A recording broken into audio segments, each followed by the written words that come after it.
Mark लिखित सुसमाचार 7 अध्याय परंपरा एवं ईश्वरंक वाक्य। परे फारुसी माने व जेरुसालेमरु आसीथिबा केतेक शास्त्री ताहांको निकटरे एकत्र हेले। से माने ताहांको शिष्यमानंक मध्यरु केतेकंकु असुचि अर्थात अधुआ हातरे खाइबार देखिले। फारुसी माने ओ समस्त जिहुदी लोक प्राचीन मानंक परंपरागत रीतिनीति पालन करी भल रूपे हाथ न धोइले भोजन करती नाही। पुणी हाट बजाररु आसी निज निज उपरे पानी न छिंचिले खाती नाही। आउ गिना ढाल ओ पितलर पात्र गुड़िक पानी रे बुड़ाई धोइबा इत्यादि अन्यान्य अनेक रीतिनीति पालन करबा निमंते से माने आदेश प्राप्त होइअछंती।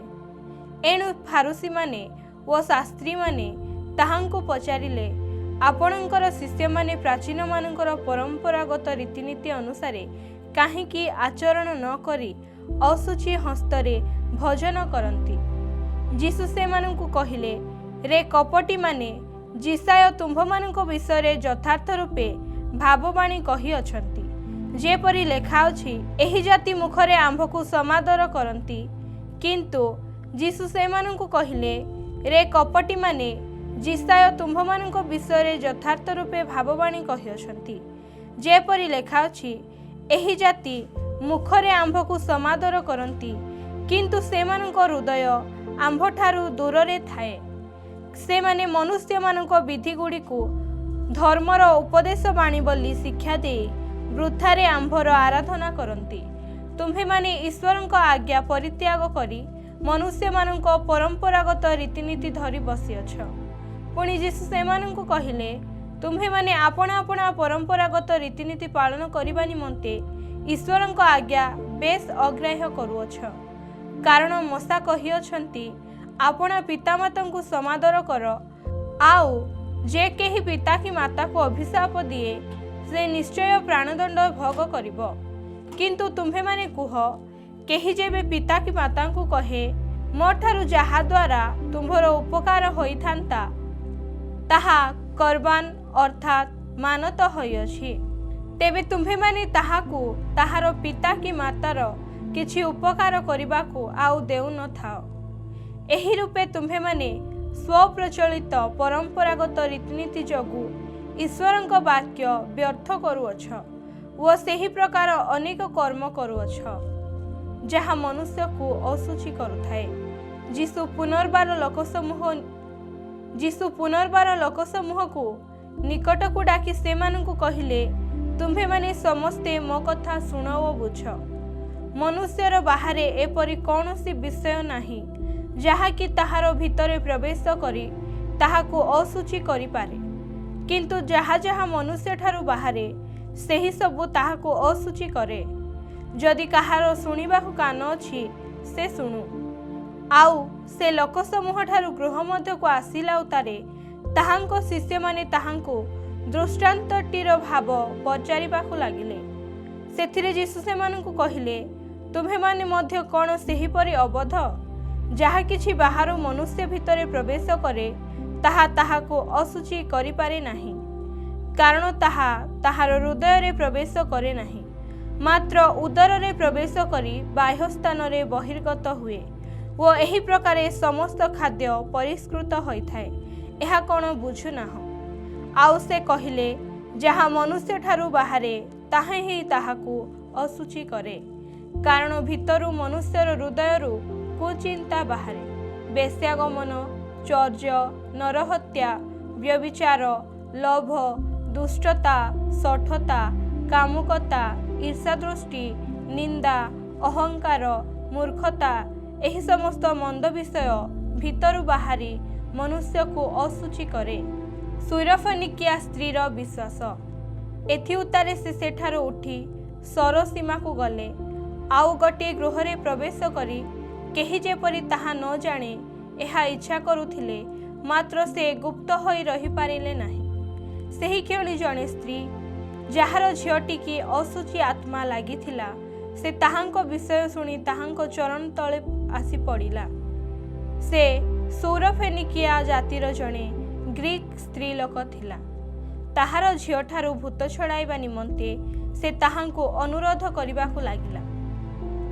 ସେଥିରେ ସେ ତାହାଙ୍କୁ କହିଲେ, ପ୍ରଥମେ ସନ୍ତାନମାନଙ୍କୁ ତୃପ୍ତ ହେବାକୁ ଦିଅ, କାରଣ ସନ୍ତାନମାନଙ୍କ ଆହାର ନେଇ କୁକୁରମାନଙ୍କ ପାଖରେ ପକାଇବା ଉଚିତ ନୁହେଁ। କିନ୍ତୁ ସେ ତାହାଙ୍କୁ ଉତ୍ତର ଦେଲା, ହଁ ପ୍ରଭୁ, କୁକୁରମାନେ ମଧ୍ୟ ମେଜ ତଳେ ପିଲାମାନଙ୍କର ଖାଦ୍ୟରୁ ଗୁଣ୍ଡି ଗୁଣ୍ଡା ଖାଆନ୍ତି।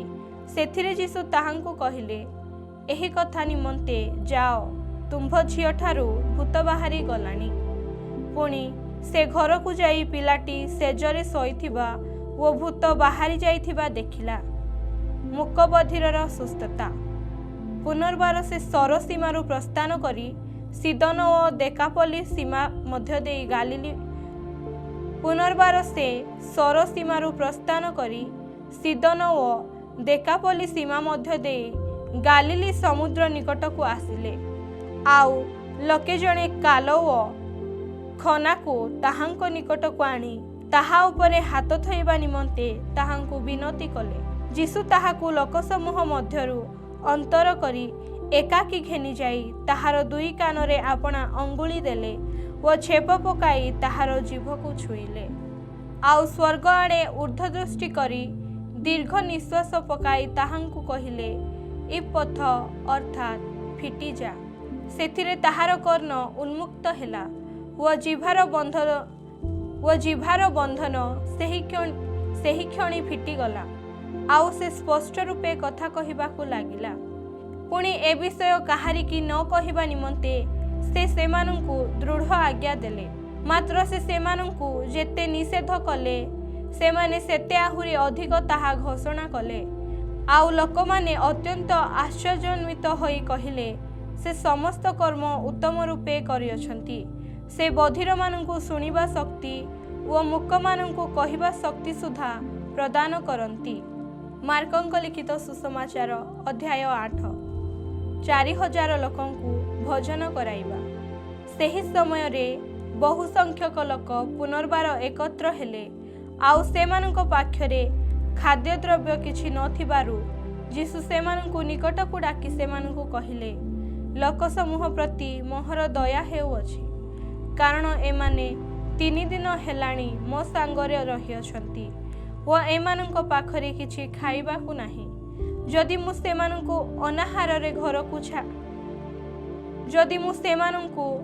ଅନାହାରରେ ଘରକୁ ପଠାଏ, ତାହା ହେଲେ ବାଟରେ ସେମାନଙ୍କର ହଂସା ଉଡ଼ିଯିବ।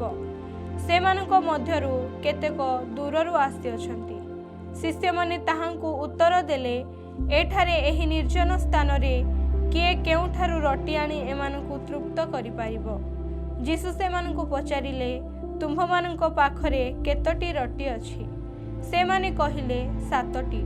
ସେଥିରେ ଯୀଶୁ ଲୋକସମୂହକୁ ଭୂମିରେ ବସାଇବାକୁ ଆଜ୍ଞା ଦେଲେ। ଆଉ ସେ ସେହି 7ଟି ରୋଟି ଘେନି ଧନ୍ୟବାଦ ଦେଇ ସେହି ସବୁ ଭାଙ୍ଗି ପରିବେଷଣ କରିବା ନିମନ୍ତେ ଆପଣା ଶିଷ୍ୟମାନଙ୍କୁ ଦେଲେ ଓ ସେମାନେ ଲୋକସମୂହକୁ ତାହା ପରିବେଷଣ କଲେ। ପୁଣି ସେମାନଙ୍କ ପାଖରେ ଅଳ୍ପ କେତୋଟି ସାନ ମାଛ ଥିଲା। ସେହି ସବୁକୁ ମଧ୍ୟ ସେ ଆଶୀର୍ବାଦ କରି ପରିବେଷଣ କରିବା ନିମନ୍ତେ କହିଲେ। ସେଥିରେ ସେମାନେ ଭୋଜନ କରି ତୃପ୍ତ ହେଲେ ଓ 7 ବେତା ବଳକା ଭଙ୍ଗା ରୋଟି ଉଠାଇଲେ। ସେମାନେ ପ୍ରାୟ 4000 ଲୋକ ଥିଲେ। ତାହାପରେ ସେ ସେମାନଙ୍କୁ ବିଦାୟ ଦେଲେ ଓ ସେହି କ୍ଷଣି ଆପଣା ଶିଷ୍ୟମାନଙ୍କ ସହିତ ନୌକାରେ ଚଢ଼ି ଦଲମନୁଥାଲ ଅଞ୍ଚଳକୁ ଆସିଲେ। ଫାରୁସୀମାନଙ୍କ ଚିହ୍ନର ଦାବି। ପରେ ଫାରୁସୀମାନେ ବାହାରି ଆସି ତାହାଙ୍କ ସାଙ୍ଗରେ ବାଦାନୁବାଦ କରିବାକୁ ଲାଗିଲେ ଓ ତାହାଙ୍କୁ ପରୀକ୍ଷା କରିବା ଅଭିପ୍ରାୟରେ ଆକାଶରୁ ଗୋଟିଏ ଚିହ୍ନ ମାଗିଲେ। ସେଥିରେ ଯୀଶୁ ଆତ୍ମାରେ ବ୍ୟଥିତ ହୋଇ ଦୀର୍ଘ ନିଶ୍ୱାସ ଛାଡ଼ି କହିଲେ, ବର୍ତ୍ତମାନ ପୁରୁଷ କାହିଁକି ଚିହ୍ନ ଅନ୍ୱେଷଣ କରୁଅଛି? ମୁଁ ତୁମ୍ଭମାନଙ୍କୁ ସତ୍ୟ କହୁଅଛି, ବର୍ତ୍ତମାନ ପୁରୁଷକୁ କୌଣସି ଚିହ୍ନ ଦିଆଯିବ ନାହିଁ। ଆଉ ସେ ସେମାନଙ୍କୁ ଛାଡ଼ି ପୁନର୍ବାର ନୌକାରେ ଚଢ଼ି ଆରପାରିକି ବାହାରି ଗଲେ। ହେରୋଦ ଓ ଫାରୁସୀଙ୍କର ଖମିର। ସେତେବେଳେ ଶିଷ୍ୟମାନେ ରୋଟି ନେବାକୁ ପାଶୋରି ଗଲେ। ନୌକାରେ ସେମାନଙ୍କ ପାଖରେ କେବଳ ଗୋଟିଏ ମାତ୍ର ରୋଟି ଥିଲା। ପରେ ଯୀଶୁ ସେମାନଙ୍କୁ ଦୃଢ଼ ଆଜ୍ଞା ଦେଲେ, ସତର୍କ ହୁଅ, ଫାରୁସୀମାନଙ୍କ ଓ ହେରୋଦଙ୍କ ଖମିର ଠାରୁ ସାବଧାନ ହୋଇଥାଅ। ସେଥିରେ ସେମାନେ ପରସ୍ପର ତର୍କ ବିତର୍କ କରି କହିବାକୁ ଲାଗିଲେ, ଆମ୍ଭମାନଙ୍କ ପାଖରେ ରଟି ନାହିଁ। ସେଥିରେ ସେମାନେ ପରସ୍ପର ତର୍କ ବିତର୍କ କରି କହିବାକୁ ଲାଗିଲେ, ଆମ୍ଭମାନଙ୍କ ପାଖରେ ରଟି ନାହିଁ ବୋଲି ସେ ଏହା କହୁଅଛନ୍ତି। ଯୀଶୁ ତାହା ଜାଣି ସେମାନଙ୍କୁ କହିଲେ, ତୁମ୍ଭମାନଙ୍କ ପାଖରେ ରଟି ନାହିଁ ବୋଲି କାହିଁକି ପରସ୍ପର ତର୍କ ବିତର୍କ କରୁଅଛ? ତୁମ୍ଭେମାନେ କ'ଣ ଏପର୍ଯ୍ୟନ୍ତ ଜାଣୁନାହଁ କି ବୁଝୁନାହଁ? ତୁମ୍ଭମାନଙ୍କ ହୃଦୟ କ'ଣ ଜଡ଼ ହୋଇ ରହିଅଛି? ଚକ୍ଷୁ ଥାଉ ଥାଉ କି ଦେଖୁନାହଁ, ପୁଣି କର୍ଣ୍ଣ ଥାଉ ଥାଉ କି ଶୁଣୁନାହଁ? ସେହି 5,000 ଲୋକଙ୍କ ମଧ୍ୟରେ ମୁଁ ଯେତେବେଳେ 5ଟି ରୋଟି ଭାଙ୍ଗିଥିଲି, ସେତେବେଳେ ତୁମ୍ଭେମାନେ ପୁରା କେତେ ଟକାଇ ଭଙ୍ଗା ଖଣ୍ଡ ଉଠାଇ ନେଇଥିଲ, ତାହା କି ତୁମ୍ଭମାନଙ୍କର ସ୍ମରଣ ନାହିଁ? ସେମାନେ ତାହାଙ୍କୁ କହିଲେ, 12 ଟକାଇ। ଆଉ ସେହି 4,000 ଲୋକଙ୍କ ମଧ୍ୟରେ ମୁଁ ଯେତେବେଳେ 7ଟି ରୋଟି ଭାଙ୍ଗିଥିଲି, ସେତେବେଳେ ତୁମ୍ଭେମାନେ ପୁରା କେତେ ବେତା ଭଙ୍ଗା ଖଣ୍ଡ ଉଠାଇ ନେଇଥିଲ? ସେମାନେ କହିଲେ, 7 ବେତା। ସେଥିରେ ଯୀଶୁ ସେମାନଙ୍କୁ କହିଲେ, ତୁମ୍ଭେମାନେ କ'ଣ ଏପର୍ଯ୍ୟନ୍ତ ବୁଝୁନାହଁ? ବେଥସାଇଦାରେ ଜଣେ ଅନ୍ଧଙ୍କୁ ଦୃଷ୍ଟିଦାନ। ପରେ ସେମାନେ ବେଥସାଇଦାକୁ ଆସିଲେ, ଆଉ ଲୋକେ ଜଣେ ଅନ୍ଧକୁ ତାହାଙ୍କ ନିକଟକୁ ଆଣି ତାହାଙ୍କୁ ଛୁଇଁବା ପାଇଁ ତାହାଙ୍କୁ ବିନତି କଲେ। ତେଣୁ ଯୀଶୁ ଅନ୍ଧଟିର ହାତ ଧରି ତାହାକୁ ଗାଁ ବାହାରକୁ ଘେନିଗଲେ। ପୁଣି ତାହାର ଆଖିରେ ଛେପ ପକାଇ ଓ ତାହା ଉପରେ ହାତ ଥୋଇ ତାହାକୁ ପଚାରିଲେ, ତୁମ୍ଭେ କି କିଛି ଦେଖୁଅଛ? ସେ ଚାହିଁ କହିଲା, ମୁଁ ମନୁଷ୍ୟମାନଙ୍କୁ ଦେଖୁଅଛି, କାରଣ ମୁଁ ଗଛ ପରି କ'ଣ ଚାଲୁଥିବା ଦେଖୁଅଛି। ତାହାପରେ ସେ ପୁଣି ତାହାର ଆଖିରେ ହାତ ଦେଲେ। ସେଥିରେ ସେ ସ୍ପଷ୍ଟ ରୂପେ ଦେଖିଲା ଓ ସୁସ୍ଥ ହୋଇ ଏକ ଦୃଷ୍ଟିରେ ସମସ୍ତ ବିଷୟକୁ ଚାହିଁବାକୁ ଲାଗିଲା। ପରେ ଯୀଶୁ ତାହାକୁ ତାହାର ଘରକୁ ପଠାଇ ଦେଇ କହିଲେ, ଏ ଗାଁ ଭିତରକୁ ସୁଦ୍ଧା ଯାଅ ନାହିଁ। ଯୀଶୁଙ୍କୁ ଖ୍ରୀଷ୍ଟ ରୂପେ ପିତରଙ୍କ ସ୍ୱୀକାର। ଏଥିଉତ୍ତାରେ ଯୀଶୁ ଓ ତାହାଙ୍କ ଶିଷ୍ୟମାନେ କାଇସରିଆ ଫିଲିପ ଅଞ୍ଚଳର ଗ୍ରାମମାନଙ୍କୁ ପ୍ରସ୍ଥାନ କଲେ। ଆଉ ପଥ ମଧ୍ୟରେ ସେ ଆପଣା ଶିଷ୍ୟମାନଙ୍କୁ ପଚାରିବାକୁ ଲାଗିଲେ, ମୁଁ କିଏ ବୋଲି ଲୋକେ କ'ଣ କହନ୍ତି? ଏଥିରେ ସେମାନେ ତାହାଙ୍କୁ କହିଲେ, ବାପ୍ତିଜକ ଜୋହନ, ଆଉ କେହି କେହି ଏଲିୟ, କିନ୍ତୁ କେହି କେହି କହନ୍ତି ଭାବବାଦୀମାନଙ୍କ ମଧ୍ୟରୁ ଜଣେ। ସେ ସେମାନଙ୍କୁ ପଚାରିଲେ, କିନ୍ତୁ ମୁଁ କିଏ ବୋଲି ତୁମ୍ଭେମାନେ କ'ଣ କହୁଅଛ? ପିତର ତାହାଙ୍କୁ ଉତ୍ତର ଦେଲେ, ଆପଣ ଖ୍ରୀଷ୍ଟ। ସେଥିରେ ଯୀଶୁ ସେମାନଙ୍କୁ ତାହାଙ୍କ ବିଷୟରେ କାହାରିକି କିଛି ନ କହିବାକୁ ଦୃଢ଼ ରୂପେ ଆଜ୍ଞା ଦେଲେ। ନିଜ ମୃତ୍ୟୁ ଏବଂ ଉତ୍ଥାନ ବିଷୟରେ ଯୀଶୁଙ୍କ ସୂଚନା। ଆଉ ଯୀଶୁ ସେମାନଙ୍କୁ ଶିକ୍ଷା ଦେବାକୁ ଲାଗିଲେ ଯେ ମନୁଷ୍ୟ ପୁତ୍ରଙ୍କୁ ଅବଶ୍ୟ ବହୁତ ଦୁଃଖ ଭୋଗ କରିବାକୁ ହେବ ଏବଂ ପ୍ରାଚୀନ ପ୍ରଧାନ ଯାଜକ ଓ ଶାସ୍ତ୍ରୀମାନଙ୍କ ଦ୍ୱାରା ଅଗ୍ରାହ୍ୟ ହୋଇ ହତ ହେବାକୁ ହେବ, ପୁଣି 3 ଦିନ ପରେ ପୁନରୁତ୍ଥାନ କରିବାକୁ ହେବ। ଏହି କଥା ସେ ସ୍ପଷ୍ଟ ରୂପେ କହିଲେ। ସେଥିରେ ପିତର ତାହାଙ୍କୁ ଗୋଟିଏ ପାଖକୁ ଘେନିଯାଇ ଅନୁଯୋଗ କରିବାକୁ ଲାଗିଲେ। କିନ୍ତୁ ସେ ବୁଲିପଡ଼ି ଆପଣା ଶିଷ୍ୟମାନଙ୍କୁ ଦେଖି ପିତରଙ୍କୁ ଅନୁଯୋଗ କରି କହିଲେ, ମୋ ଆଗରୁ ଦୂର ହୁଅ ଶୈତାନ, କାରଣ ତୁମ୍ଭେ ଈଶ୍ୱରଙ୍କ ବିଷୟ ନ ଭାବି ମନୁଷ୍ୟର ବିଷୟ ଭାବୁଅଛ। ତତ୍ପରେ ଯୀଶୁ ଆପଣା ଶିଷ୍ୟମାନଙ୍କ ସହିତ ଲୋକସମୂହକୁ ନିକଟକୁ ଡାକି କହିଲେ, କେହି ଯେବେ ମୋହର ଅନୁଗାମୀ ହେବାକୁ ଇଚ୍ଛା କରେ, ତେବେ ସେ ଆପଣାକୁ ଅସ୍ୱୀକାର କରୁ, ପୁଣି ଆପଣା କ୍ରୁଶ ଘେନି ମୋହର ଅନୁଗମନ କରୁ। କାରଣ ଯେ କେହି ଆପଣା ଜୀବନ ରକ୍ଷା କରିବାକୁ ଇଚ୍ଛା କରେ, ସେ ତାହା ହରାଇବ। କିନ୍ତୁ ଯେ କେହି ମୋହର ଓ ସୁସମାଚାର ନିମନ୍ତେ ଆପଣା ଜୀବନ ହରାଇବ, ସେ ତାହା ରକ୍ଷା କରିବ। ଆଉ ମନୁଷ୍ୟ ଯେବେ ସମସ୍ତ ଜଗତ ଲାଭ କରି ନିଜ ଜୀବନ ହରାଏ, ତେବେ ତାହାର କି ଲାଭ? ପୁଣି ମନୁଷ୍ୟ ଆପଣା ଜୀବନ ବଦଳରେ କ'ଣ ଦେଇପାରେ? ଯେଣୁ ଯେ କେହି ଏହି କାଳର ବ୍ୟଭିଚାରୀ ଓ ପାପିଷ୍ଠ ଲୋକମାନଙ୍କ ମଧ୍ୟରେ ମୋହର ଓ ମୋହର ବାକ୍ୟ ବିଷୟରେ ଲଜ୍ଜାବୋଧ କରେ, ମନୁଷ୍ୟ ପୁତ୍ର ଯେତେବେଳେ ପବିତ୍ର ଦୂତମାନଙ୍କ ସହିତ ଆପଣା ପିତାଙ୍କ ମହିମାରେ ଆଗମନ କରିବେ, ସେତେବେଳେ ସେ ମଧ୍ୟ ତାହା ବିଷୟରେ ଲଜ୍ଜାବୋଧ କରିବେ। मार्कଙ୍କ लिखित सुसमाचार अध्याय 9। पुनश्च यीशु सेमानंकु कहिले, मु तुम्भमानंकु सत्य कहुअछि, ईश्वरंक राज्य को पराक्रम रे उपस्थित न देखिबा पर्यंत एठारे ठिया होइथिबा लोकमानंक मध्यरु केतेक कौनसी प्रकारे मृत्युर आस्वाद पाइबे नाही। यीशुंक रूपांतरण। 6 दिन परे यीशु केवल पीतर, जाकुब व जहनंकु सांगरे घेनी अंतर होई सेमानंकु गोटिए उच्च पर्वत को नहीं गले। आउ सेमानंक साक्षातरे रूपांतरित हेले। ताहांक वस्त्र एपरि उज्ज्वल व अतिशय शुभ्रवर्ण हेला जे पृथ्वीर कौनसी रजक सेपरि शुभ्रवर्ण करिपारे नाही। पुणी मशांक सहित एलिय यीशुंक सांगरे कथबार्ता करुथिबा सेमानंकु देखागला। सेथिरे पीतर यीशुंकु उत्तर देले, हे गुरु, आम्भे माने जे ए स्थान रे अछु एहा उत्तम। आम्भे माने 3टी कुटीर निर्माण करू, आपणंक पाई गोटिए, मशांक पाई गोटिए व एलियंक पाई गोटिए, कारण से कि उत्तर देबे बोली जानि नथिले, जेणु से माने अत्यंत भीत होई थिले। पुणी खंडे मेघ आसी सेमानंकु आच्छादन कला। आउ सेही मेघरु एही बाणी हेला, ए आम्भर प्रिय पुत्र, एहांक वाक्य श्रवण कर। पुणी हठात से माने चारिआडे चाही सेमानंक सांगरे केवल यीशुंक बिना आउ काहारी की देखिले नाही। से माने पर्वतरु ओह्लाइबा समय रे यीशु सेमानंकु दृढ़ आज्ञा देई कहिले, तुम्भे माने जहा जहा देखुअछ सेही सबु मृतमानंक मध्यरे मनुष्य पुत्रंक पुनरुत्थान न हेबा पर्यंत काहारी की कुह नाही। सेथिरे से माने सेही कथा धरी मृतमानंक मध्यरु पुनरुत्थान जे कौन से विषय आपना आपना मध्यरे वादानुवाद करबाकू लागिले।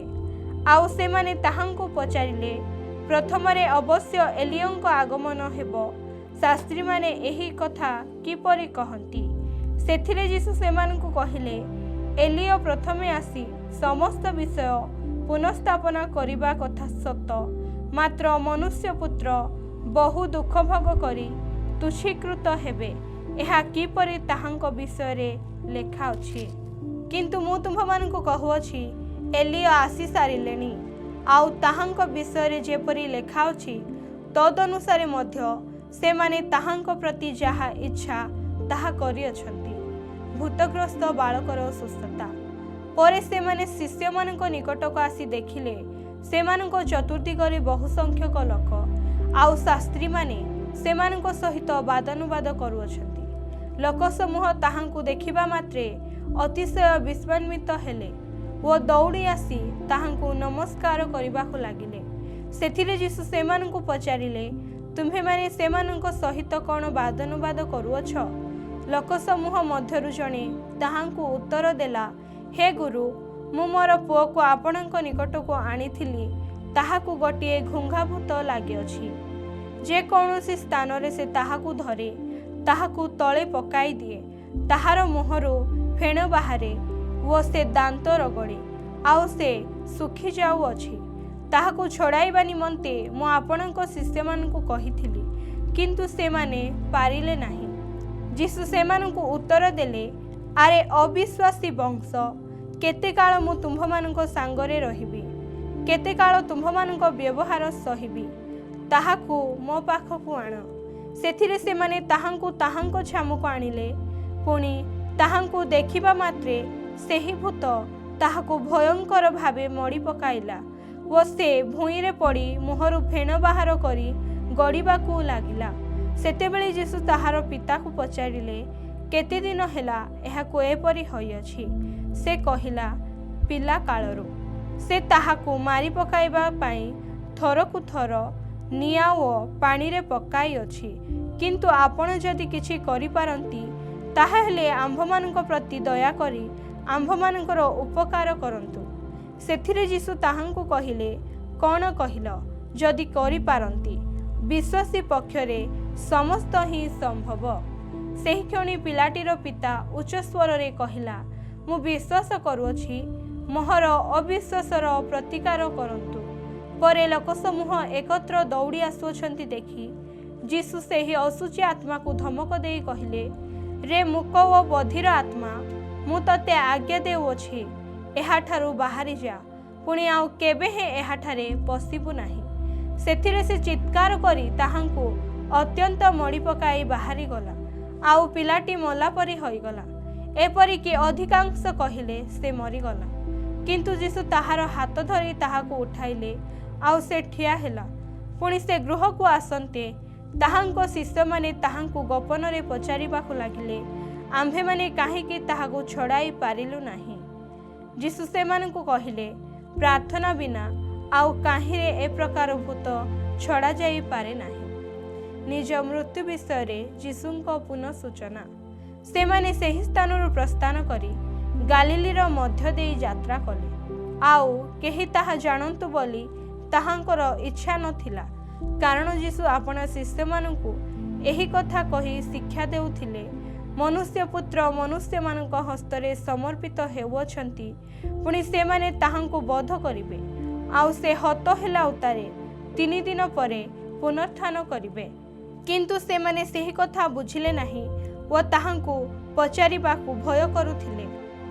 सबुठारु श्रेष्ठ समस्तंकर सेवक परे से माने कफरनाहम को आसिले जीशु घरे पहुंची सेमानंकु पचारिले तुम्हे माने बाटरे कौन तर्क वितर्क करुथिल किंतु से माने निरुतर होई रहिले कारण किए श्रेष्ठ ए विषय घेनी से माने बाटरे परस्पर वादानुवाद करुथिले।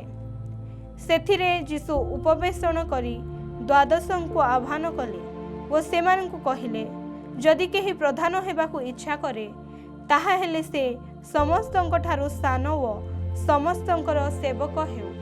पुणी जीशु गोटे सान पिला को घेनी सेमानंक मध्यरे ठिया कराइले ओ ताहांकु आलिंगन करी सेमानंकु कहिले जे केही मो नामरे एपरि सान पिलांक मध्यरु जनकु ग्रहण करे से मते ग्रहण करे आउ जे केही मते ग्रहण करे से मते ग्रहण करे नाही मात्र मोहर प्रेरणकर्तांकु ग्रहण करे जे विपक्ष नुहे से सपक्षरे। जहन ताहांकु कहिले हे गुरु आम्भमानंक दलरे नथिबा जनकु आपणंक नामरे भूत छड़ाइबार देखिलु आउ से आम्भमानंक दलरे नथिबारु ताहांकु मना कलु किंतु जीशु कहिले ताहाकु मना कर नाही कारण मो नामरे शक्ति रे कार्य करी हठात मोहर कुश्चा करी पारिबो एपरि लोक केही नाही कारण जे आम्भमानंकर विपक्ष नुहे से आम्भमानंक सपक्ष। मु तुम्भमानंकु सत्य कहुछि तुम्हे माने ख्रीष्टंक लोक बोली जे केही तुम्भमानंकु गिनाए पानी पीबा को देव से कौनसी प्रकारे आपणा पुरस्कार हराइब नाही। विश्वास रे विघ्नकारीर दंड आउ जे केही विश्वास करुथिबा एही क्षुद्र मानक मध्यरु जनकर विघ्नर कारण हुए ताहा बेकरे गोटे बड़ चकी पत्थर टंगा जाई ताहाकु समुद्र रे निक्षेप करा जाइथिले ताहा पक्षरे भल होई थांता। पुणी तुम्भर हस्त जदि तुम्भर विघ्नर कारण हुए तेबे ताहा काटी पकाओ। 2 हस्त घेनी नरक अर्थात अनिर्वाण अग्नि मध्यकु जीवा अपेक्षा बरं पंगु होई जीवन रे प्रवेश करिबा तुम्भ पक्षरे भल कारण नरकरे सेमानकर कीट क्षय पाए नाही आउ अग्नि निर्वापित हुए नाही। आउ तुम्भर पाद जदि तुम्भर विघ्नर कारण हुए तेबे ताहा काटी पकाओ। 2 पाद घेनी नरकरे निक्षिप्त हेबा अपेक्षा बरंच खंज होई जीवन रे प्रवेश करिबा तुम्भ पक्षरे भल कारण नरकरे सेमानकर कीट क्षय पाए नाही आउ अग्नि निर्वापित हुए नाही।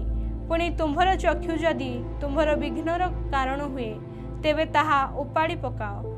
2 चक्षु घेनी नरकरे निक्षिप्त हेबा अपेक्षा बरं एक चक्षु घेनी ईश्वरंक राज्य रे प्रवेश करिबा तुम्भ पक्षरे भल कारण नरकरे सेमानकर कीट क्षय पाए नाही आउ अग्नि निर्वापित हुए नाही जेणु प्रत्येक जन अग्नि रे लवणाक्त हेबे।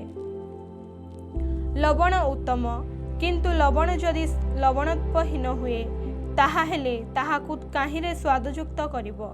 तुम्हे माने आपण आपण ठारे लवण रख एवं परस्पर सहित शांति रे रुह।